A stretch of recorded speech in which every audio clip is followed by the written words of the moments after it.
عليكم ورحمة الله وبركاته. معاكم غادة محمد من مطبخ طباخة هانم، وهنعمل أحلى مكرونة بالشمس أو مكرونة بيروبيان أو مكرونة بالجمبري بالريد صوص. كمان هناخد المكرونة بتاعتنا سواء اخترنا أي نوع مكرونة بنة، مكرونة سباكيتي، مكرونة سنيلز اللي أنا مختاراها القواقع دي عشان ملائمة للأكلات البحرية. هناخدها نسلقها في مية كتير ومعلقة ملح بدون إضافة زيت لو نوع المكرونة كويس. طبعا الشريمب بالريد صوص والباستا حاجة كده تاخد العقل، وكل الولاد بيحبوها وأكلة مفيدة جدا جدا. لو الولاد مش بيحبوا الجمبري دايركت ممكن ندخله في الباستا. تعالوا نشوف مقاديرنا ايه عندنا. طبعا هنعمل الشريمبس أول حاجة بزيت الزيتون. عندنا 3 حبات من الطماطم البيوري، وعندي كمان نص كيلو من الشريمبس مغسول ونضيف زي الفل زي ما احنا شايفينه كده. وكمان عندي كزبرة مفرومة للتزيين او نحطها اخر ستيب. عندي فلفل الوان اخضر واصفر واحمر متقطعة كيوبس. عندي كمان فلفل حار مقطعة حلقات كده وده اختياري. وعندي كمان معلقة من صلصة الطماطم. عندي عصير ليمونة و3 فصوص من الثوم مفرومين. البهارات عندي كمون وبهارات سمك ومعلقة ملح. دي كل مكوناتنا للوصفة. تعالوا نعمل خطوة خطوة الشريمبس بالريد صوص والباستا. اول حاجة انا بحب اتبل الجمبري بتاعي قبل ما استخدمه بليمون وتوم وملح وكمون وبهارات سمك. هاخد الجمبري بتاعي في طبق خارجي واحط فيه اللي انا قلته ده على بعض واتبل الجمبري بيه لمدة كده 5 minutes بس. هنحط دلوقتي اهو في الطبق نص عصير الليمون، شوية بهارات سمك، وكمان شوية كمون، ونص معلقة من الملح، وكمان هحط فص من الثوم المفروم. وهقلب المكونات دي كلها مع بعض كويس جدا، وابدأ احط الشريمبس عليها واتبلها مع بعض. هنحط الشريمبس اهي وهتبله واسيبه كده 10 minutes، وبعد كده ابدا استخدمه. طبعا الستيب دي مهمه جدا، بتخلي طعم اوروبيان جميل جدا جوه الباستا.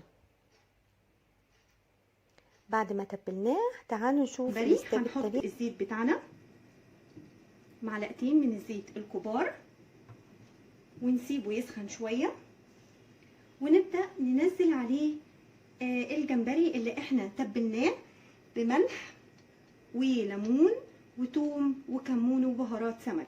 هنبدا ننزله على الزيت ياخد شط كده.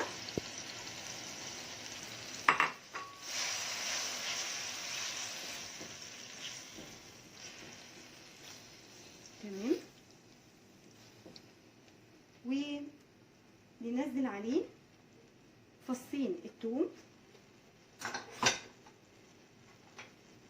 والفلفل الحار بس مش هنكتر، معلقة الملح، معلقة بهارات السمك والكمون، ونقلبهم شوية. طبعا الريحة بدأت تطلع تجنن. هنحط معلقة الصلصة بتاعتنا ونقلب كويس جدا. طبعا الليمون ده اخر فقرة في التشويحة. هنحط الفلفل الالوان الاحمر والاخضر والاصفر وده اختياري برضو، والفلفل الحار برضو اختياري. هنقلب. طبعا احنا عارفين ان الجمبري ما بياخدش سوا خالص. هنبتدي نحط الطماطم بتاعتنا ونسيب الجمبري يتشوح شويه جوه الطماطم، ونشوف الخطوه اللي الجمبري يتسبك مع الطماطم والفلفل الكالرز والتوابل والثوم. وبعد كده احنا في حله تانية حاطين المكرونه بتاعتنا بتتسلق، عشان هناخدها نصفيها ونحطها على الصوص ده بعد ما الروبيان يستوي. هو ما بياخدش اكتر من 10 minutes في السوا. وحطينا البهارات بتاعتنا. بعد شويه نحط الليمون وهنحط الكزبره اخر حاجه. الجمبري بالصوص الاحمر والفلفل الالوان والثوم والليمون. طبعا احنا حطينا الليمون عليه. هنيجي دلوقتي نحط المكرونه بتاعتنا بعد ما سلقناها وصفيناها كويس جدا. هنبدا نخلطها مع الصوص الريد صوص الجميل ده. شايفين الشكل واللون؟ ويا سلام بقى على الريحه والطعم، حاجه كده تفتح النفس. هنقلبها كويس عشان كل المكونات تختلط ببعض، ونسيبها 5 minutes كده. وبعد كده نغرفها ونشوف الشكل النهائي بتاعها ايه. وبألف هنا النهائي لطبق المكرونه بروبيان او الشمب او الجمبري بشكل لطيف وطعم مش قادره اقول لكم ياخد العقل. هنزينها بشويه كزبره على الوش كده. الله يا سلام، اتمنى تجربوها.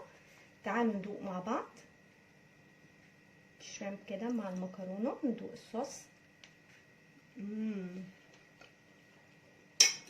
طعم يجنن وخطير. لو عجبتكم الوصفه اعملوا لي لايك وشير وسبسكرايب. وكان معاكم غادة محمد من مطبخ طباخه هانم. اتمنى تنوروني في كل فيديوهاتي وتعملوا لي لايك وسبسكرايب وشير، وهيجيلكم كل جديد مني. اشوفكم في وصفه جديده.